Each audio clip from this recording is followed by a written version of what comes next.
श्री कृष्ण गोविंद हरे मुरारी, हे नाथ नारायण वासुदेवा।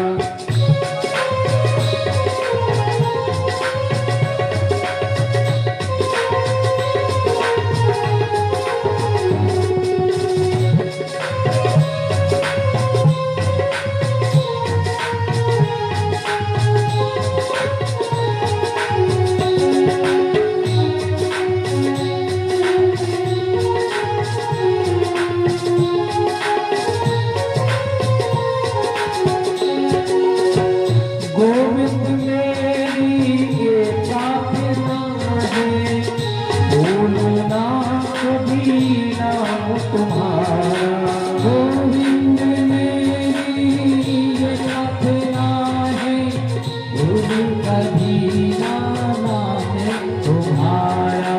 निष्काम होकर दिन रात गाऊं, निष्काम होकर दिन रात गाऊं, गोविंद दामोदर माधवे से। श्री कृष्ण गोविंद हरे मुरारी, हे नाथ नारायण वासुदेवा। जे अंत काले तुम सामने हो, बंसी बजाते मन को लुभाते। हे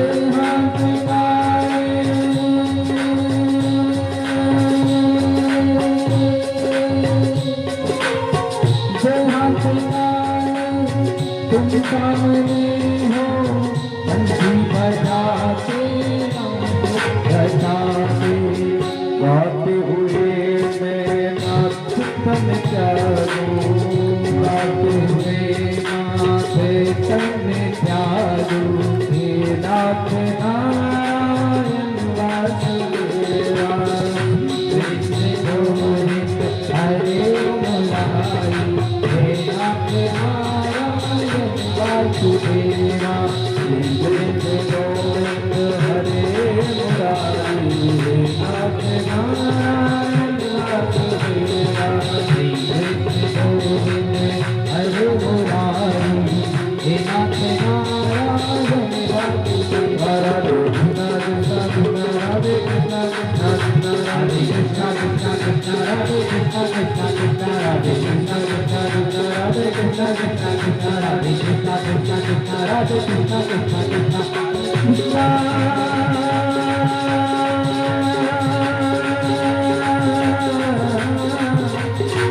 कृष्ण कृष्ण कृष्ण कृष्ण।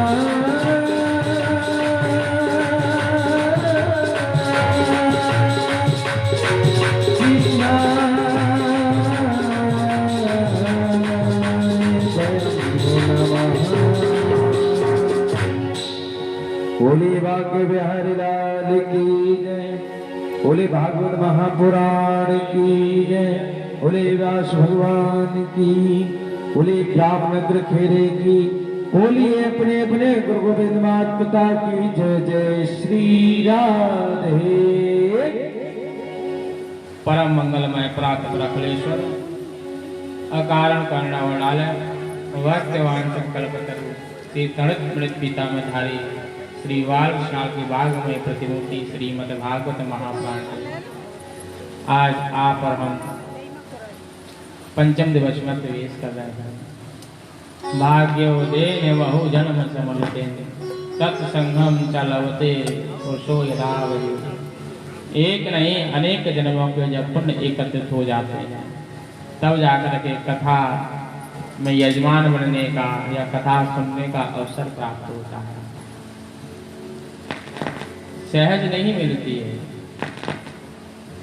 साधु कहते हैं कि ये भागवत देव दुर्लभ है, देवताओं को भी सुनने को नहीं मिली, वह कथा हम सब मानवों को मिल रही है। तो कारण एक ही है, हमारे अनेक जन्मों का पुण्य उदय हुआ है, या 84 लाख योनियों में भटकने के बाद जब पुण्य अधिक हुआ तो मानव बने, और मानव बन गए तो भागवत रूपी गंगा में डुबकी लगाने का अवसर प्राप्त हुआ। बैतू ही गंगा में डुबकी ना लगा पाओ, अवसर से चूक जाओ तो फिर न जाने कब अवसर आया कि नहीं आया। श्वास अब चल रही है, आगे चले या ना चले, अनेक रोग आदि लग जाएं शरीर से और भागवत रूपी अमृत हमारे कानों के द्वारा कंठ तक पहुंच ही ना पाए। इसलिए समय रहते ही हमें अपने आप को भागवत जी के प्रति समर्पित कर देना चाहिए, हमें सत्संग के प्रति समर्पित हो जाना चाहिए। सत्संग बिना हरि की कृपा के उपलब्ध नहीं है। आपको सहज प्राप्त हुआ यानी कि आपके ऊपर बड़ी कृपा है।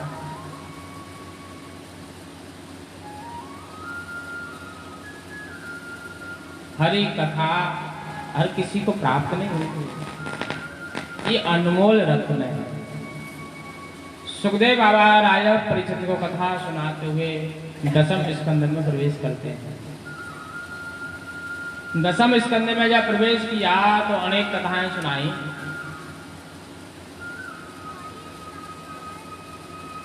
परीक्षित ने कहा, बाबा कथितौ वंश विस्तारो भवता सौम्य सूरयो राज्यम चो वंशानां चरितं परमाद्भुतम्। आपने सूर्यवंश की कथा तो बड़े विस्तार से सुनाई। जब कृष्ण वंश की कथा का नंबर आया तो चट कर गया। प्रार्थना की। साधु कहते हैं कि कृष्ण अवतार और राम अवतार दोनों को समझने की आवश्यकता है। वैसे दोनों एक ही है, राम कृष्ण दो एक है, अंतर नहीं निमेष, दोनों में अंतर नहीं है। पर साधु कहते हैं कि राम कृष्ण दोनों में विपरीत हैं, दोनों एक दूसरे। भक्तों के लिए दोनों एक है, संतों के लिए दोनों एक हैं, पर कथा को सत्संग की जो कथा सुनता है वो विपरीतपन उसे दिखाई देता है। किसी ने कहा कैसे महाराज? तो कभी विचार करना राम कृष्ण के बारे में। राम बोलते समय सरलता समझ आएगी कि राम कितने सरल, बोलते ही समझ जाओगे। और कृष्ण अक्षर ही टेढ़े लगे हैं उसमें। कृष्ण तो पहला अंतर तो नाम से ही आया। दूसरा अंतर, भगवान राम दिन में अवतार लेकर के आए थे और कन्हैया रात्रि में अवतार लेकर के आए। ये अंतर।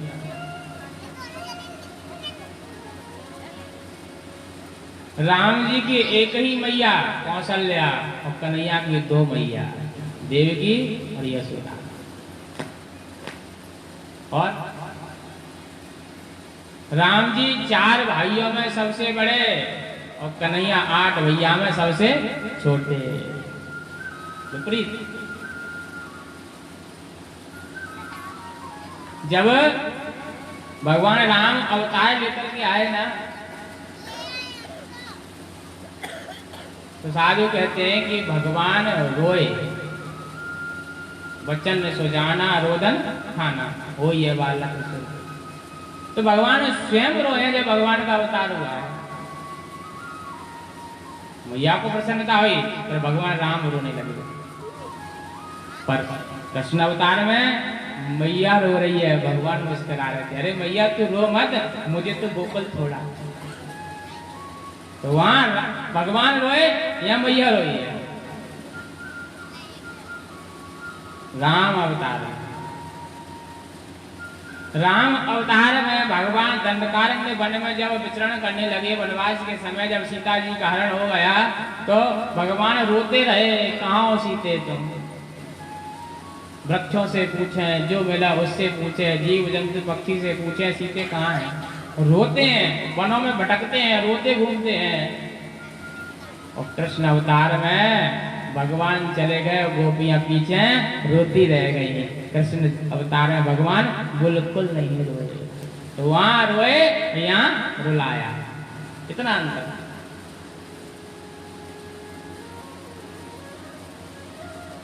भगवान राम का अवतार कहाँ हुआ? महल में। और कन्हैया का अवतार कहाँ हुआ? जेल में। कितना अंतर।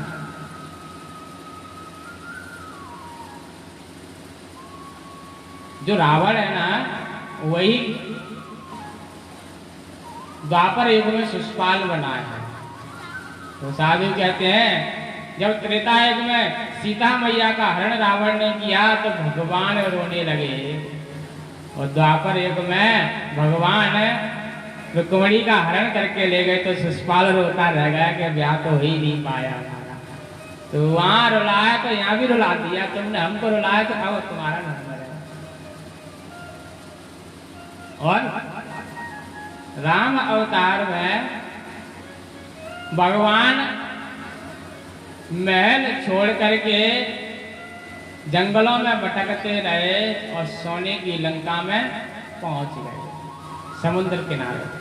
तो राम अवतार में भगवान का जो शत्रु है वो रावण है, और समुद्र के किनारे रहता है, और सोने की लंका है। भगवान ने विचार किया वो कृष्ण अवतार है, हम समुद्र के किनारे रहेंगे, हमारी द्वारका सोने की होगी, तो स्वयं सोने के साम्राज्य में रहने लगे। विपरीत, उल्टा।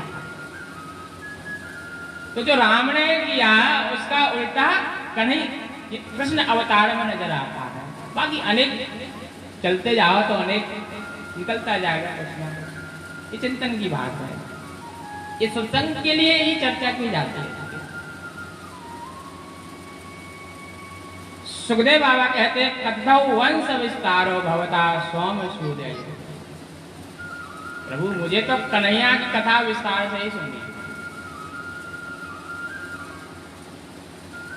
जेल में जाकर के भगवान अवतार लेते हैं। मैया जब रोने लगी तो भगवान ने इशारे में कहा कि हमें तुम गोकुल ही छोड़ आना। अरे जो सत्संगी होते हैं ना उनके मन में प्रश्न उठता है। प्रश्नकर्ता दो तरह के होते हैं कथा में। एक के मन में लालसा होती है कि कुछ और जानने को मिल जाए, सुनने को मिल जाए। एक के मन में सीखने की लालसा होती है, और एक प्रश्नकर्ता होता है वो परीक्षा लेने के लिए आता है, इन्हें आगे कुछ आता है कि नहीं आता। तो दो तरह के श्रोता आते हैं, एक जानना चाहता है और एक परीक्षा लेने आता है।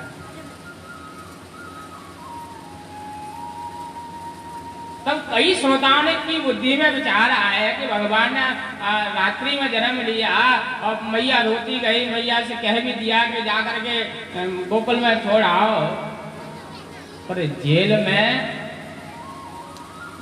कोई ऐसी वस्तु तो हो जो सिर पर रख कर और जमुना पार हो जाए। क्या वसुदेव को, देवकी को मालूम था कि भगवान अवतार लेकर के और हमें गोकुल छोड़ने जाना पड़ेगा?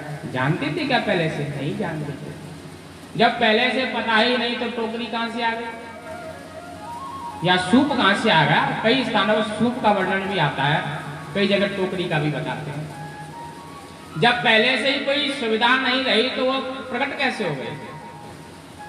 साधु कहते हैं कि ये भगवान की कृपा है। ये सूप या टोकरी ये कोई साधारण वस्तु नहीं है। भगवान तो बाद में पहुंचते हैं, पहले उनकी कृपा वहां पहुंच जाती है। तो कृपा के रूप में ही वह सूप और टोकरी मिल गई।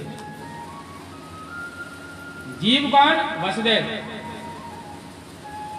और ब्रह्म कौन? नारायण। साधु करेंगे जब जीव ब्रह्म को सिर के ऊपर बैठाता है तो जितने भी माया रूपी बंधन होते हैं सब टूट जाते हैं, चटाचट बोल जाते हैं। तो वसुदेव ने जैसे ही कन्हैया को सिर के ऊपर रखा तो जितनी बेड़ियों से बंधे थे सब चटाचट बोल गए। पहरेदार खर्राटे मार मार करके सो गए। ताले चटक गए, ताले टूट गए, बाहर निकल दिए। साधु कहते हैं भगवान का एक नाम है घनश्याम। तो घनश्याम जब मथुरा से गोकुल की ओर जाने लगे तो ऊपर वाले घनश्याम बड़े प्रसन्न हुए, वह बरसना प्रारंभ हो गए, उनकी बौछार प्रारंभ हो गई। वो बारिश करते हैं कि मेरा श्याम सुंदर आया है, मेरा घनश्याम आया है। बारिश हुई, इतनी बारिश हुई, इतनी बारिश हुई, जमुना मैया को बड़ी प्रसन्नता हुई कि मेरे प्रियतम में जन्म ले लिया, अवतार ले लिया, उफान आया। साधु कहते हैं जमुना में उफान किस लिए आया, कारण क्या बन गया। तब महात्मा लोग खोजी, महात्मा अपने विचार से खोजबीन करते हैं। तो कहा है कि सतयुग में जमुना मैया ने बड़ी भक्ति की, तप किया, भगवान ने दर्शन दिया, भगवान से कहा प्रभु ब्याह करना चाहते हैं। भगवान ने कहा कि सतयुग में ऐसा कोई अवतार नहीं होगा जहाँ ब्याह हो हमारा, हाँ त्रेता युग में कर लो। भगवान ने कहा त्रेता युग में हम मर्यादा का पालन करेंगे, एक ही पत्नी होगी, वहाँ भी ब्याह नहीं कर सकते। तो द्वापर युग में ब्याह हम आपसे कर लेंगे। जमुना ने कहा थोड़ा बहुत भविष्य हम भी जानते हैं, द्वापर युग में तो हजारों पत्नी होंगी आपके साथ में। भगवान ने कहा होंगी तो सही। तो ऐसा करते हैं क्या, जैसे हमारा अवतार हो तो सबसे पहले हमारे चरणों को तुम ही स्पर्श करना। तो जमुना मैया में उफान आया गोविंद के चरण धोने के लिए। और वसुदेव बाबा जैसे जमुना में प्रवेश करते हैं, उफान आया, चरण स्पर्श की और धीमी गति से जमुना बहने लग जाती है। सीधे गोकुल पहुंचे, लाला को वहां लिटाया, लाली को लेकर के। अब जीव, ये लाली कौन है, ये माया है। और राजू कहते जब जीव माया को बिठाता है अपने सिर पर, तो लौट करके माया रूपी कन्या को लेकर के आए वसुदेव। तो जो ताले लगे थे वैसे के वैसे ही लग गए, बंधन से बंध गए। जो हथकड़ियों से बने थे वो हथकड़ियों से पुनः कैद हो गए वसुदेव। साधु कहते हैं जब माया आती है तो चिल्लाती है। माया का एक काम है चिल्लाना। कैसे, किसी गरीब को एक धन मिल जाए, सोना चांदी माल अधिक कहीं से आ जाए तो मकान बनवाएगा, एक मंजिल दो मंजिल, प्लॉट खरीदेगा, गाड़ी खरीदेगा, तो पड़ोसी को अपने आप पता पड़ जाएगी माया कहीं से आ गई है। तो माया का काम है चिल्लाना। तो माया ने रोना प्रारंभ किया, पहले द्वारपालों को मालूम हुआ, कंस को पता पड़ी, कंस दौड़कर हाँफते हुए आया, माया रूपी कन्या को हाथ में पकड़ा और मारना चाहा, हाथ से छूट गई, अष्टभुजा धारण कर लिया और कहा कंस तू मुझे क्या मारेगा, तेरे काल ने मुझ में अवतार ले लिया है। हाथ जोड़ जोड़ करके कहने लगा देवी बता तो सही मेरा काल कहाँ है, किस रूप में है, किस घर में, क्या नाम है। माया रूपी देवी ने कहा अरे कंस तू काल के बारे में क्या पूछता है, काल तुझे खोजते खोजते अपने आप ही आ जाएगा। और वही अंतर्ध्यान मैया हो जाती है। तो साधु कहते हैं कि वही माया रूपी देवी अष्टभुजा धारण करती है और कलयुग में वैष्णो देवी के नाम से पूजी जाती है। वो यही वैष्णो देवी है। कलयुग में कुछ कुछ स्थानों पर भगवान या माताओं का वास है, बाकी तो परंपरा है हमारे कि साहब हमें एक मंदिर बनवाना है तो जगह खरीद ली, प्रतिष्ठा करा दी, वो मंदिर बन गया। पर मंदिर बन जाने के बाद कम से कम 100 वर्ष तक पूजन निरंतर चलता रहेगा, तब जाकर के देवी शक्ति का वहां पर वास होगा। और जादू करे मंदिर बनवाया, प्रतिष्ठा कराई और भोग प्रसादी की अगर आपने व्यवस्था नहीं की तो नरकगामी हो जाओगे। तो मंदिर बनवाते समय, प्रतिष्ठा कराते समय आप जब तक जीवित हैं तब तक उस मंदिर में भोग प्रसादी की व्यवस्था आपको ही करनी है, ये नियम होता है। तो वही वैष्णो देवी के नाम से पूजी जाने लगी। सुखदेव बाबा कहते हैं कि राजन अब हम और आप मथुरा छोड़ करके मन से ही सीधे गोकुल धाम में चलते हैं। बोलिए वृंदावन बिहारी लाल की जय। सुबह हुई, ब्रह्म मुहूर्त आया और हमारे नंद बाबा की जो दिनचर्या है, सुबह जाग करके यमुना में स्नान करते हैं, करने के बाद माला झोली लेकर के मंत्र जाप करते हैं। किसी ने कहा महाराज मंत्र कौन सा जपते हैं? तो महात्मा ने कहा मंत्र तो कुछ नहीं जप रहे हाल फिलहाल, बस एक ही इच्छा है मन में कि अब तो भयो ना जाने कब होगा, अब तो भयो ना जाने कब होगा। ना लाला हुई ना लाली हुई, बुढ़ापा आ गया, बाल सफेद हो गए, कमर टेढ़ी होने को है, अब तो कोई संतान हुई नहीं है, तो अब तो भयो ना जाने कब होगा। यही मंत्र चल रहा है उनका। तब तक सुनंदा नंद बाबा की बहन सुबह जाग करके जब यशोदा के भवन की ओर देखती है तो दिव्य मणि के समान एक रोशनी दिखाई देती है। तो सुनंदा ने सोचा शायद कोई लाला का जन्म तो नहीं हो गया है, अंदर जाकर के देखूंगी। तो अंदर जाकर के देखा, दिव्य मणि के समान चमकता हुआ चेहरा जब भगवान का पाया कि लाला का जन्म हो गया है, थाली लेकर के बधाई हो बधाई हो बधाई हो, लाला का जन्म हुआ है। पूरे ब्रज में जय जयकार होने लगी। आइए हम भी बधाई के माध्यम से नंद यशोदा के इस खुशी में सम्मिलित हो। बोलिए वृंदावन बिहारी लाल की जय। ब्रज में रही जय जयकार, नंद घर लाला जायो है। ब्रज में रही जय जयकार, नंद घर लाला जायो है। लाला जायो है यशोदा में, लाला जायो है, लाला जायो है यशोदा में, लाला जायो है। ब्रज में ब्रज में ब्रज में रही जय जयकार, नंद घर लाला जायो है। ब्रज में रही जय जयकार, नंद घर लाला जायो है।